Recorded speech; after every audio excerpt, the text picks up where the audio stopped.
Assalamualaikum, jumpa lagi dengan saya Anas di channel MA Tech. Kali ini kita akan unboxing sebuah HP murah yang harganya itu di bawah sejuta, tapi punya spek yang paling oke. Tepatnya ini saya dapat 899.000. Punya RAM 4GB, terus pakai prosesor octa-core, dan ini kondisi baru juga garansi resmi. Penasaran? Yuk langsung kita buka aja. Oke, jadi ini adalah Evercost M6A. Sebenarnya ini bukan HP keluaran terbaru ya, tapi kalau dibandingkan dengan HP-HP zaman sekarang yang punya harga kurang lebih sama, HP ini punya spek yang paling mantap. Biasanya di harga segitu dapat RAM cuma 2GB, terus pakai prosesor quad-core.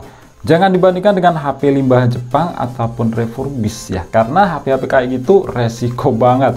Takut sinyalnya itu hilang, unlock email itu biayanya juga mahal banget, permanen mulai 900 ribuan. Udah bisa beli HP ini. Oke, untuk boxnya tampilannya seperti ini ya. Di sini tuh nggak begitu gede, lumayan kecil untuk ukuran box smartphone. Di sini ada tulisan Evercost seri M6A, RAM 4GB. Terus ini dapat kartu perdana XL. Ini ada icon spesifikasi, kita baca di bagian belakang aja ya. Oke, kita baca di sini. Untuk layarnya 6,088 inch atau 6,1 inch IPS water drop screen. Terus prosesor octa-core 1,6 GHz, RAM 4GB, 32GB ROM, 8 MP plus triple back kamera. Flash, kamera depan juga 8 MP. Baterai 3200 mAh, Android 10, dual SIM, support OTG. Oke, ini langsung kita buka aja. Nah, di dalamnya pertama seperti ini, dapat kartu perdana XL. Terus ini ada kartu garansi. Ini apaan? Cuma ini kertas buku panduan. Terus ini ada kertas-kertas. Nggak tahu ini kertas apaan. Kemudian ini dia si HP-nya. Kita taruh dulu. Lanjut, di sini kita dapat silikon case. Lumayan ya, harga murah masih dapat silikon case. Kabel USB, sayangnya di sini masih bertipe micro USB. Terus ada kepala charger yang punya output 5 volt 1 ampere aja, alias cuma 5 watt. Terus ada stiker hologram Evercost. Ini baterainya punya kapasitas 3200 mAh. Jadi baterainya ini bisa dilepas, bukan baterai tanam. Dan yang terakhir ini ada cemilan. Bukan ya, ini jangan sampai dimakan. Ini adalah silika gel. Oke, ini kita rapiin dulu. Dan kita lihat di HP-nya, Evercost M6A. Nah, ini untuk warnanya itu merah, tapi ada gradasi hitam ya di bagian pinggir kanan dan kiri kayak gini. Untuk bahannya jelas ini dari plastik dan punya finishing glossy. Ini gampang banget meninggalkan bekas sidik jari. Ini ringan banget. Oh ya, karena memang baterainya belum terpasang. Ini kita lepas plastik yang menempel di layar, lapisan screen protector. Ini sudah tertempel screen protector. Oke, kita cek dari sisi per sisi. Di samping kanan ada tombol power. Terus di atasnya ada tombol volume rocker. Di sisi atas sayang banget, port untuk pengecasan ini masih ditaruh di atas ya, nggak ada di bawah. Tipenya ini micro USB. Terus ada lubang untuk mikrofon. Di sisi kiri kosong aja, di sisi bawah ada lubang untuk mikrofon. Bagian belakang ada lubang untuk speaker. Logo Evercost, ada 4 kamera. Ini kalau dilihat-lihat yang berfungsi cuma satu aja. Ini kelihatan gede, yang dua ini cuma tempelan aja. 8 MP, LED flash, AI vision. Oke. Bagian depan ini ada layar, terus kamera depan, lubang untuk earpiece dan sensor-sensor. Oke, ini kita buka back covernya karena baterainya ini bisa dilepas pasang. Ini ada plus minusnya ya. Plusnya itu kalau baterainya drop, gantinya itu mudah, tinggal ya lepas terus pasang. Yang ribet itu kalau kita pasang kartu SIM, itu harus buka dulu back covernya. Ini ada dual slot SIM dan juga slot micro SD-nya. Di mana ini? Ternyata di sini ya, nggak kelihatan. Ini kita pasangkan back covernya dan kita coba nyalakan.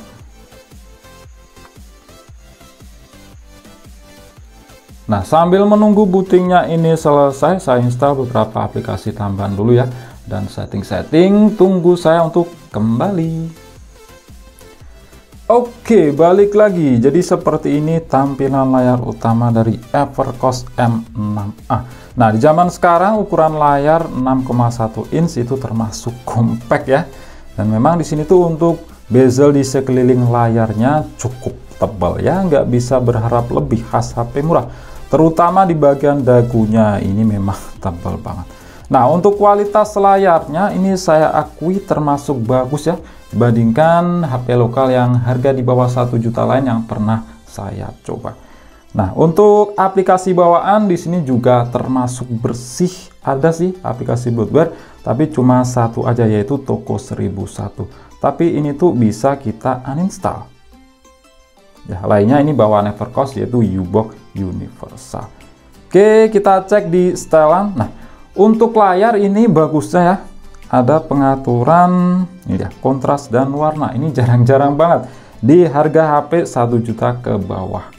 Bisa kita atur kontras meningkat, standar. Ini bisa kita atur ke hangat. Kita balikin standar aja. Oke, kita cek di tentang ponsel. Terus versi Android. Ini versi Android 10 dengan security patch level di 5 November 2020. Ya, memang nggak bisa dikatakan versi Android paling baru, tapi setidaknya ini bukan yang jadul banget. Masih banyak banget aplikasi yang support. Terus kita cek di pembaruan sistem, ada update apa enggak. Ini sayangnya sistem Anda sudah paling update. Nah, kelemahan dari brand lokal itu memang di bagian sistem update ya, itu jarang banget yang dapat updatean. Untuk UI-nya ini saya suka ya, karena lebih ke stok Android, jadi itu lebih ringan dibanding custom UI lainnya. Nah, seperti ini. Oke, kita cek di aplikasi yang sudah saya install. Pertama, device info HW. Dek, pun rono lho. Nah, tadi kan di boxnya ada keterangan kalau dapat bonus data 60 GB dari bundling perdana XL bawaannya ya. Jadi ini tuh selama setahun. Yang terbagi tiap bulannya itu kita dapat 5 GB. Rinciannya seperti ini. 1 GB kuota utama plus 4 GB kuota aplikasi lain. Nonton Netflix, video, dan lainnya. Ya, lumayan lah. Dan perlu diketahui ya, ini bukan berarti hanya bisa kartu XL. Ini bisa semua operator. Oke, lanjut kita cek di aplikasi yang sudah saya install. Pertama, device info HW. Masuk SoC, di sini pakai UniSoC SC9863A. Octa-core 1,6 GHz, ini fabrikasinya masih 28 nanometer dan pakai GPU PowerVR WOG GE8322. Ya, untuk harga HP 900.000 ini udah lumayan lah, karena masih banyak yang pakai prosesor ini yang harganya itu di atas 1 juta. Dibandingkan di HP lain, harga yang sama itu biasanya cuma dapat quad-core. Untuk penggunaan zaman sekarang, ya ini masih sosok aja buat harian. Terus untuk layar resolusinya 1280 x 600. Ini resolusi yang jarang banget kita temui di HP lain ya. Yang biasanya ya rata-rata itu 720 atau SD, dan di bawahnya itu 540 atau quarter SD.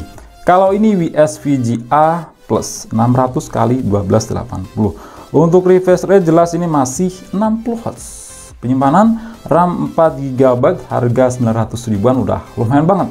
Terus untuk penyimpanan internal dari 32 GB yang bisa kita pakai itu sekitar 24 GB. Ini sisanya masih 15 GB karena udah saya install beberapa aplikasi tambahan, dan yang paling gede itu Mobile Legends, itu hampir 6 GB. Terbilang sistemnya itu sedikit memakan storage ya. Oke, baterai berkapasitas 3200 mAh. Ya, di zaman sekarang ini lumayan kecil. Oke, lanjut kita cek untuk skor Antutu kira-kira dapat berapa.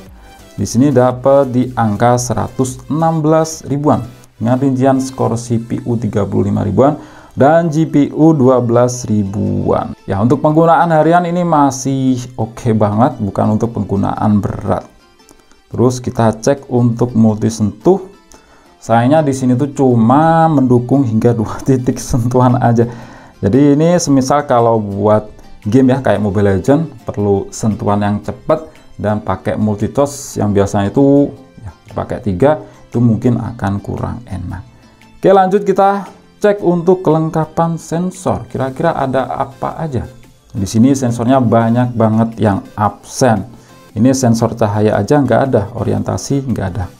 Karena memang, oh ya, tadi belum kita lihat ya, di sini tuh nggak ada yang namanya auto brightness. Jadi itu pengaturannya manual. Oke, lanjut kita cek di bagian kamera. Ini kamera depan 8 megapiksel, belakang juga 8 megapiksel. Lainnya ini saya yakin cuma hiasan aja, nggak ada gunanya. Karena kalau kita lihat ya, yang 2 ini bukan kamera, ini cuma tempelan aja.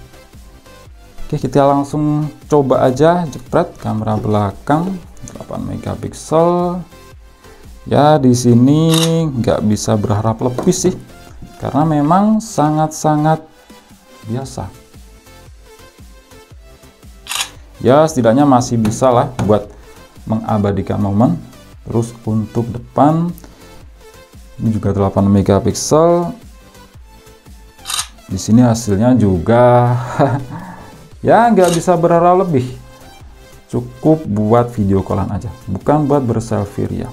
Tapi kalau memaksakan buat berselfie ya masih bisa lah. Nah, lanjut kita coba untuk bermain game. Ini cukup Mobile Legends aja, nyesuaiin dengan spek. Udah lama ya kita nggak tes game di HP murah yang pakai prosesor sejenis ya, karena performanya ya pasti cuma gitu-gitu aja ya. Ini nggak apa-apa lah. Ini kita setting di refresh rate tinggi, terus untuk grafisnya kita atur di sedang aja ya, nggak usah ngeyel ke tinggi lah. Oke, terus kita aktifkan bayangan. Oke, langsung yuk kita mulai. Oke, ini udah berjalan 8 menit lebih ya. Pengalamannya sih ya masih oke lah, masih playable. Respon layarnya juga ya masih lumayan. Cuma yang nggak enak ini adalah layarnya itu keset banget karena screen protector bawaannya kabur. Dan untuk FPS jelas ya masih adalah frame drop, cuma nggak yang begitu parah.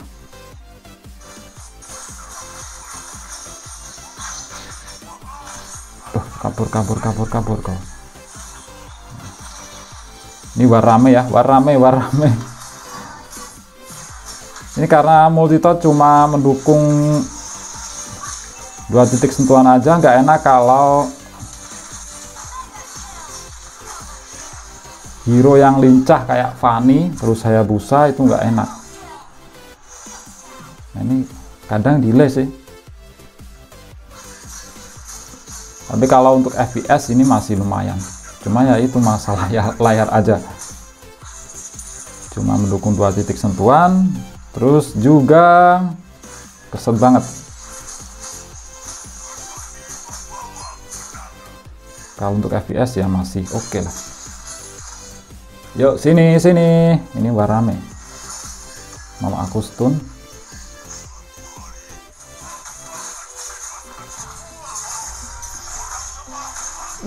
Nah ini kadang nggak kepencet. Ya karena masalah hanya support 2 titik sentuhan aja. Kadang itu nggak respon. Oke, itu aja ya untuk coba game Mobile Legends di Evercost M6A. Evercost M6A, bagaimana menurut kalian di harga 900.000? Kalau menurut saya ini bisa banget jadi pilihan ya.